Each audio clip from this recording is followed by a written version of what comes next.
안녕하십니까? 김용일 목사입니다. 오늘은 늦추지 말고 자기 몫의 기업을 얻으라, 이런 제목으로 하나님 말씀 함께 나누도록 하겠습니다.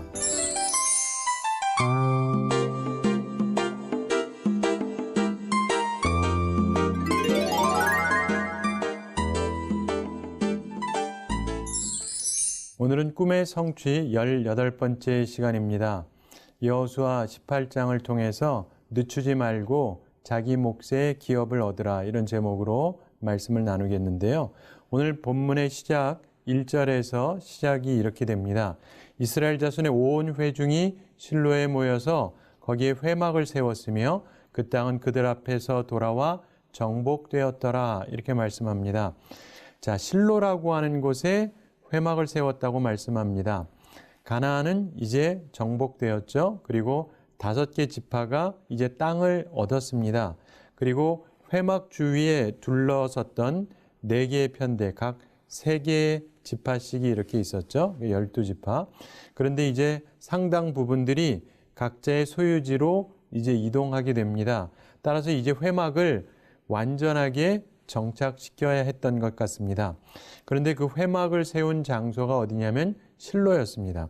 실로는 에브라임 기업 내에 있는 곳인데 이곳은 이스라엘의 중심부에 해당했습니다. 여러분 잘 아시는 예루살렘보다 훨씬 더 전체적으로 보면 지역적으로 중심부에 더 가깝습니다. 따라서 이스라엘 전체가 사방에서 모이기에 훨씬 용이했고, 또 회막이 광야에 있을 동안에 중심부였던 것처럼 새로운 땅에서도 국가의 한가운데 자리 잡게 하기 위해서 실로를 선택했던 것 같습니다. 특별히 그것은 여호수아가 속한 지파의 기업 내에 있었습니다. 여호수아가 총지휘관이니까 그런 사람과 가까이 있는 것이 좋기 때문에 그렇게 결정을 했었던 것 같습니다. 이 회막이 세워진 곳이 실로라고 말씀드렸는데, 실로라고 하는 곳의 이름의 뜻은 메시아를 뜻합니다.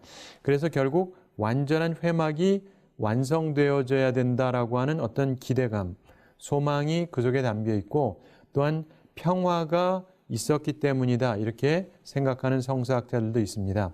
근데 어쨌든 회막을 거기에다가 정하고, 그런데 본문 2절에 보면 이런 말씀이 나옵니다. 그러나 이스라엘 자손 중에 그 기업의 분배를 받지 못한 자가 아직도 7지파라, 이런 말씀을 합니다.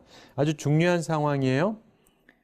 이미 5지파가 기업을 얻긴 했는데 아직도 7지파, 절반 이상이 기업 분배를 받지 못했다는 것입니다. 자, 2절과 3절을 보면은요, 그 7지파는 기업을 얻는 것에 큰 관심이 없었던 것처럼 보입니다. 3절 후반에 보면 여호수아가 이렇게 말합니다.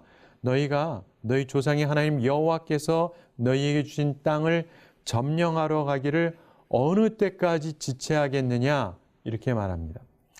자, 이들이 왜 지체하고 있었을까요? 성경은 정확하게 설명하진 않습니다. 그냥 우리가 몇 가지 추정을 해볼 수가 있겠죠. 아마도 현재 상태에 만족했기 때문에 그랬을 수도 있을 것입니다.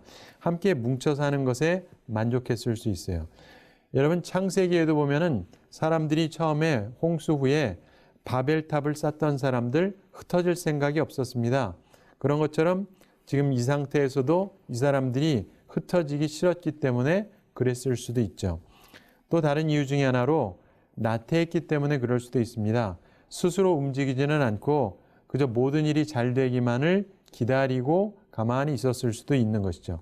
많은 사람들이 자신이 해야 될 의무를 회피하는 경우가 많은데 그랬기 때문인지도 모르겠습니다. 어쨌든 이 문제를 해결하기 위해서 여호수아가 방책을 말합니다. 4절부터 7절에 그 내용이 나오는데요. 우선 남아있는 땅을 조사해서 성읍들하고 그 지역을 조사하게 합니다. 4절에 나오죠. 그래서 기업을 받기 위해서 7지파 중에서 각각 3명씩 선출합니다. 그러니까 7 곱하기 3은 21이죠. 그래서 21명이 선출되게 됩니다. 그리고 8절에 보면 이들을 파송하는 내용이 나옵니다. 그리고 9절과 10절에 보면은 이들이 답사를 합니다. 그리고 와서 보고를 합니다. 그 기간이 얼마인지는 나와 있지 않은데 역사학자, 성경에 대한 것을 연구했던 역사학자 요세푸스의 말에 의하면 그 일이 한 7개월 정도 걸렸다 그럽니다. 그냥 참조하시기 바랍니다. 어쨌든 이들이 이 일을 위해서 파송받았는데 이 사람들이 그래도 용기를 가지고 이 일을 했고 또 하나님께서 보호하셨던 것을 우리가 보게 됩니다.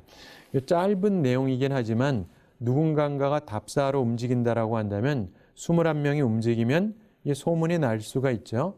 그렇기 때문에 그들은 나름대로 위험이 그들 앞에 도사리고 있었다는 것을 알고 있었습니다. 그럼에도 불구하고 용기를 가지고 이를 감당하죠. 우리 보면 항상 개척자는 위험이 있습니다.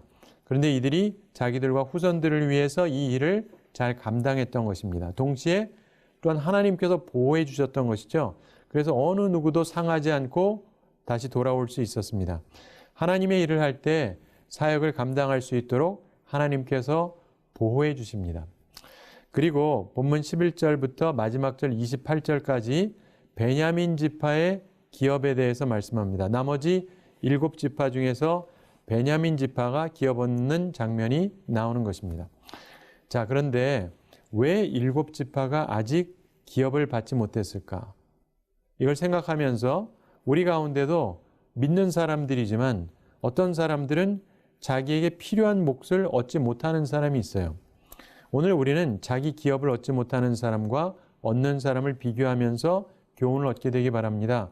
그래서 우리들의 모습을 점검해 보길 바라는데요. 자기 기업을 얻지 못하는 사람은 대체로 3가지 이유가 있습니다. 첫째로 기회를 잘 잡지 못해요. 한편으로는 게으르기도 하고 그냥 기회가 와도 잘 알지 못하기도 하고 혹은 알아도 잘 잡지를 않습니다. 그냥 또 오겠지 해요. 근데 여러분 인생에서는요 기회가 항상 오는 게 아닙니다. 항상 오면 기회도 아니죠. 그런데 어리석게 좋은 기회가 왔을 때 타이밍을 놓치는 거예요. 기회를 놓치고 항상 후회합니다. 이러지 마시기 바랍니다. 자기 기업을 얻지 못하는 사람의 둘째 특징이 있습니다. 그것은 뭐냐면 자기 자원을 모른다는 거예요. 자기에게 무엇이 주어졌는지를 모릅니다. 또 관심도 별로 없고요. 그래서 아무것도 이루지를 못합니다. 지금으로부터 한 100여 년 전에 혼이라고 하는 영국 사람이 있었습니다. 그 사람이 자기 집 벽에 항상 걸려있는 그림이 하나 있었는데 그 그림을 떼어서 먼지 청소를 해달라고 그림 가게에 보냈습니다. 그 집에서 한 100년 정도 소장해 오던 그림입니다. 근데 그림 가게에서 받아가지고 먼지를 닦다가 놀랍니다. 그것은 18세기 유명한 영국 화가 토마스 가인스버그가 그린 그림인데 블루보이라고 하는 그림의 원본이었어요. 그게 굉장히 귀한 건데 얼마나 귀한지도 잘 모르고 이 사람이 있었던 것입니다. 참고로 그 그림이 1921년에 팔렸는데 당시에 72만 5천 불에 팔렸습니다. 요즘 돈으로 환산하면 아마도 한 100억쯤 되지 않을까 이렇게 사람들이 봅니다. 그리고 미술계에서는요 그 이후에 거의 100년 가까이 이 그림이 팔린 적이 없어요. 그래서 지금 판다면 그 값이 얼마일지 계산조차도 하기 곤란한데 천문학적인 가격일 거다. 이렇게 사람들이 봅니다. 사랑하는 성도 여러분, 많은 사람들이 자기 자원을 몰라요. 어떤 사람은 정말 자기가 대단한 걸 가지고 있으면서도 알지를 못합니다. 그리고 활용하지를 못해요. 우리는 이러지 말아야 됩니다. 셋째로 자기 몫을 챙기지를 못해요. 이집트에서 석유를 캐게 된 이유, 재밌는 이유가 있는데 이집트 사람이 석유를 시추해서 얻은 게 아니고요. 미국 사람이 성경을 읽다가 출애굽기에 보면은 모세 얘기가 나오죠. 모세가 있는데 나일강에다 이 강물에다가 갈대 상자에 넣어서 띄우는데 그때 갈대 상자를 역청으로 칠했다. 이런 성경 구절이 나와요. 그런데 역청은요, 석유가 있는 곳에서만 난답니다. 그래서 이 미국 사람이 이 석유에 대해서 잘 아는 사람이었기 때문에 이집트에 가서 시추를 하게 합니다. 그래서 엄청난 석유를 얻었다 그래요. 물론 그 사람은 엄청난 부자가 됐습니다. 사랑하는 성도 여러분, 기업을 얻지 못하는 사람들을 보면 자기 몫도 잘 챙기지를 못해요. 우리는 이러지 말아야 되는 것입니다. 자, 이와는 달리 우리는 기업을 얻어야 됩니다. 이 기업이라고 하는 것은요, 내 직장을 얘기할 수도 있고 내 사업을 얘기할 수도 있고 하여간 내가 살아가는 어떤 기틀을 얘기하는 겁니다. 이게 우리한테 있어야 되지 않습니까? 오늘 본문에 나오는 기업이 없던 7지파가 기업을 얻어서 꿈을 성취하는 이 말씀이 주는 교훈이 있어요. 3가지 중요한 교훈이 있습니다. 아직도 내 몫을 받지 못한 사람, 아직도 내 직업이 없고 사업터가 없고 내가 할 일이 없고 이런 분들, 근데 필요한 분들, 이런 분들은 이 말씀을 통해서 잘 기억하시고 교훈 받으시고 그 교훈을 따라서 꿈을 성취하면서 여러분의 삶에서도 필요한 것을 얻고 누리며 사시게 되기를 바랍니다. 우선 첫째로 더 이상 지체하지 말라는 거예요. 더 이상 지체하지 마라. 기회를 놓치지 말라는 겁니다. 3절 후반의 말씀을 보십시오. 하나님 여호와께서 너희에게 주신 땅을 점령하러 가기를 어느 때까지 지체하겠느냐? 지체하지 말아라. 게으르지 말아라. 기회를 놓치지 말아라. 이런 말씀입니다. 여러분, 여호수아는 훌륭한 지도자예요.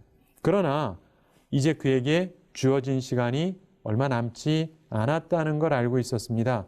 따라서 백성들은 자신들이 무엇을 얻을 기회가 이제 얼마 남지 않았다는 것을 상기해야 됩니다.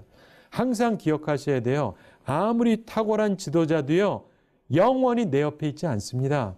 그러니까 기회를 놓치지 말아야 됩니다. 내 삶의 좋은 기회, 좋은 시간, 타이밍 놓치지 마시기 바랍니다.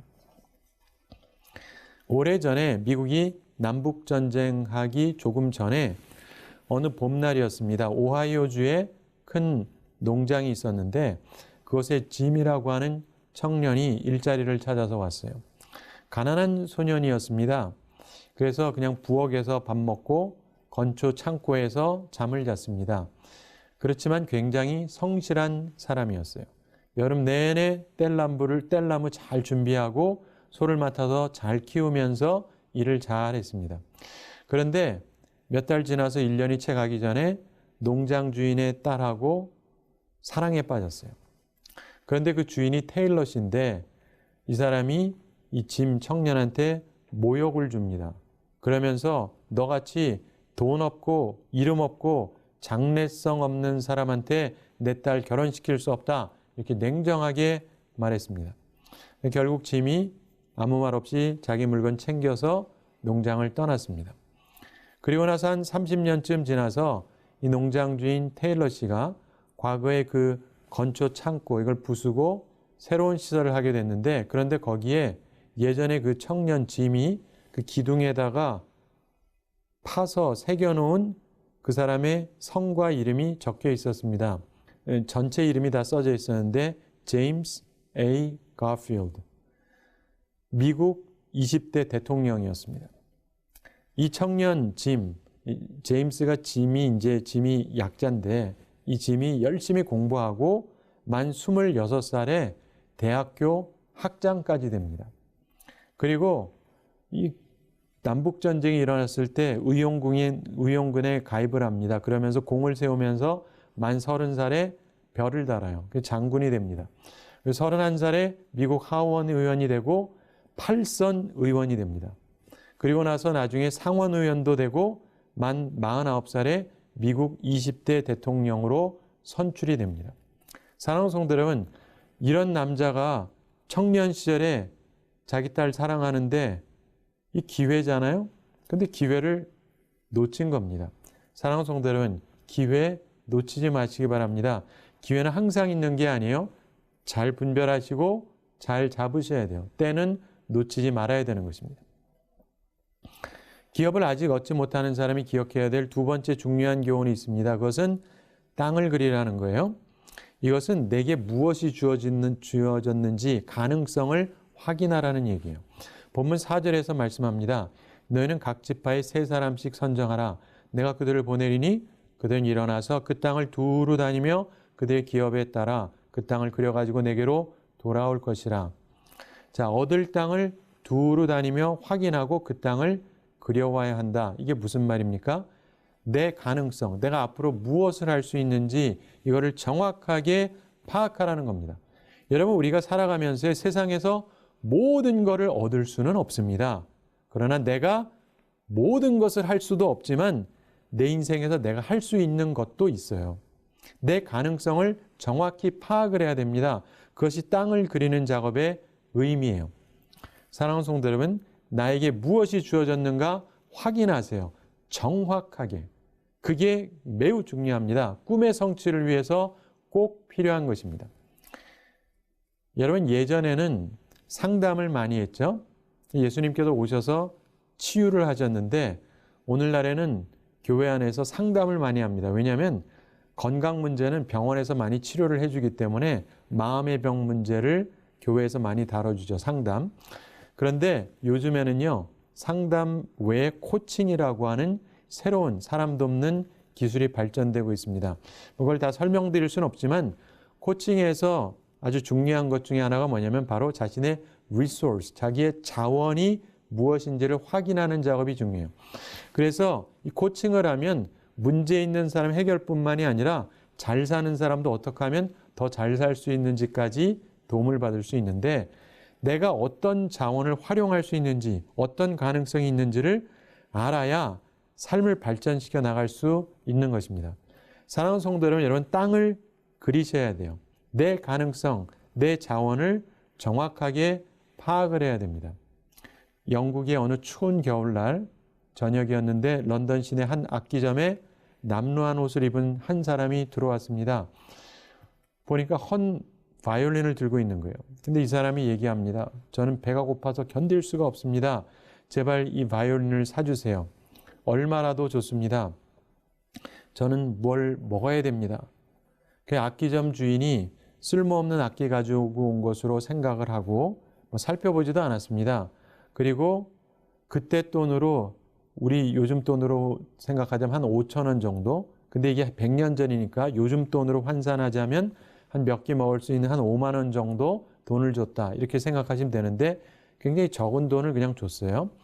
그리고는 그 남자는 그 돈을 받고 나갔습니다. 그래도 그거 가지고 몇 번 먹을 수 있으니까 나갔죠. 그런데 그 주인이, 이 사람이 간 다음에 뭐 어쨌든 한번 봐야 되니까 무심코 악기를 들어가지고 활에다가 줄을 대봤습니다. 그런데 소리가 이상한, 아주 좋은 소리가 나는 거예요. 깜짝 놀랄 소리가 납니다. 그래서 이상하게 생각이 나서 불을 밝히고 이 먼지투성이인 이 바이올린의 속을 살펴봤습니다. 이렇게 속을 보면은 볼 수가 있는데 거기에 기절할 만한 글씨가 써져 있었습니다. 안토니오 스트라디바리 1704. 안토니오 스트라디바리가 1704년에 제작했다, 이런 뜻입니다. 음악을 아시는 분은 좀 아시겠지만 이 사람은 역사상 최고의 바이올린 제작자로 꼽히는 사람입니다. 주인이 놀라서 얼른 밖에 나가서 좀 전에 팔고 나간 사람을 찾는데 이미 사라져서 찾을 수가 없었습니다. 근데 참고로 이 사람이 1707년에 제작한 바이올린이 2006년에 350만 불에 팔렸습니다. 그리고 1697년에 제작한 바이올린은 최근에 한 360만 불에 팔렸어요. 그러니까 우리 돈으로 한 40억쯤 된다, 이렇게 보시면 돼요. 여러분, 40억짜리의 가치를 모르고 배고프다고 5만 원에 팔아넘겼다, 이런 얘기입니다. 사랑하는 성도 여러분, 가능성을 정확하게 파악하셔야 돼요. 땅을 그리셔야 돼요. 무엇이 우리 것인가, 무엇이 내 것인가, 무엇이 내가 가질 수 있는 것인가 정확하게 파악하셔야 돼요. 안 그러면은 좀 전에 어떤 사람처럼 그 돈이면 좋은 집 사고 좋은 음식 실컷 사 먹을 수 있는 바이올린 가지고 밥 몇 끼 먹고 끝날 수도 있는 거예요. 무엇이 우리 것인가, 무엇이 내 것인가 가능성을 정확하게 파악하시기 바랍니다. 땅을 그리셔야 돼요. 내 자원이 뭔지를 정확하게 파악하시는 작업하시기 바랍니다. 자, 기업을 아직 얻지 못하는 분들이 해야 될 세 번째 중요한 교훈이 있습니다. 그것은 제비를 뽑으라는 거예요. 이것은 몫을 나누되 서로 존중하면서 나누라는 겁니다. 7지파의 대표들이 땅을 그리러 옵니다. 그랬더니 여호수아가 제비를 뽑고 분배하게 했습니다. 10절을 보시면 여호수아가 그들을 위하여 실로의 하나님 앞에서 제비를 뽑고 그가 거기서 이스라엘 자손의 분파대로 그 땅을 분배하였더라, 이렇게 말씀합니다. 제비 뽑는다, 이 말은요, 공정하게 분배했다, 이 말입니다. 서로 나누어야 되고요, 존중하면서 몫을 나눠야 됩니다. 그래야 평화적으로 꿈을 성취할 수 있기 때문에 그렇습니다. 사랑하는 성도 여러분, 지체하지 말고 기회를 놓치지 마세요. 그리고 내 자원을 파악하세요. 그래서 땅을 그리세요. 우리 자원이 무엇인지, 내가 무엇을 얻을 수 있는지 정확하게 파악하세요. 그리고 제비를 뽑으세요. 우리 몫을 나누어야 됩니다. 서로 존중하면서. 그래서 꿈의 성취를 이루어야 되는 것입니다. 특별히 서로 배려할 때 사실은 서로가 아름다운 삶을 살 수 있는 것입니다. 제가 한 가지 이야기 말씀드리면서 오늘 말씀을 마치겠습니다. 기도만 하면 다 들어줬다고 알려진 조지 뮬러 목사님이 있습니다.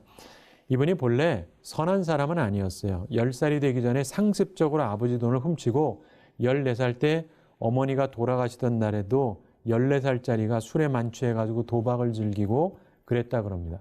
그리고 16살 때는 호텔 숙박비 떼먹고 도망가다가 붙잡혀가지고 한 달 동안 철창 신세를 졌던 적도 있습니다. 20살에 신학교에 입학했는데 여전히 악하고 음란한 죄의 늪에 허우적거렸습니다. 그런데 그가 어느 날 친구하고 함께 기도회에 참석하고 나서 완전히 변했어요. 그래서 이 사람이 기도의 사람이 됩니다. 그리고 나중에 고아원을 세워서 10,000명 이상의 어린아이들을 보살핍니다. 그리고 5만 번 이상의 기도가 응답되어서 200명 이상의 선교사를 후원하고 42개국에 있는 300만 명 이상의 사람에게 복음을 전했다고 합니다. 마치 기업이 없는 사람이 기업을 얻는 사람이 된 거예요. 그의 인생에 있어서 중요한 순간이 그를 변하게 만들었습니다. 그리고 그가 갖고 있었던 기도의 수칙이 6가지가 있었는데 참조하십시오. 첫째로 예수님을 의지하라. 둘째로 죄를 버리라. 셋째로 믿으라. 약속의 말씀을 믿고 기도해야 된다. 믿음의 기도가 하늘문을 여는 열쇠이기 때문에. 넷째로 인내하라는 거예요. 농부는 추수 때를 기다려야 되는 것입니다. 기도하더라도 기도하면서 기다려야 되는 건 기다려야 되는 것이죠. 5번째, 하나님의 뜻대로 구하라. 경건한 동기를 가지고 기도하라는 것입니다. 6번째, 할 수 있는 한 새벽에 기도하라. 기도의 사람들은 새벽의 사람들이다. 새벽에 도우시는 하나님을 붙들라. 그런 얘기를 했습니다. 시편 46편 5절에 하나님이 그 성중에 거하심에 성이 요동치 아니할 것이라. 새벽에 하나님이 도우시리로다. 이런 말씀을 하셨죠. 우리 한국교회는 기도 많이 하고 새벽 기도 많이 하면서 하나님의 응답을 많이 받습니다. 사랑하는 성도 여러분, 이런 것들을 하시되 거기에다가 한 가지 제가 경험 통해서 한 가지를 더 말씀드리면 7째, 그래도 안 되면 금식하세요. 금식 기도하면 은밀하게 하면 하나님께서 보시고 응답해 주십니다. 사랑하는 성도 여러분, 기회는 항상 있는 게 아니에요. 기회를 살리세요. 그리고 내게 무엇이 있는지 정확하게 파악을 하세요. 그리셔야 돼요. 자원이 무엇인지 알아야 됩니다. 그리고 내 몫의 제비를 뽑으셔야 돼요. 다른 사람의 몫도 존중하면서. 그래서 꿈을 성취하시기 바랍니다. 더 이상 늦추지 말고 자기의 몫의 기업을 얻으면서 사시기 바랍니다. 바라기는 아직 기업 얻지 못하신 분들, 오늘 주신 하나님의 교훈을 따라서 여러분 인생의 기회를 살리고 자신의 자원을 파악하고 자기 몫을 얻으면서 꿈을 성취하며 사는 그런 여러분들이 되시기를 우리 주님의 이름으로 축원합니다. 우리 한 주를 지내시면서도 늦추지 말고 자기 몫의 기업을 얻으며 꿈의 성취를 이룩하는 우리 모두가 되기를 바랍니다. 감사합니다.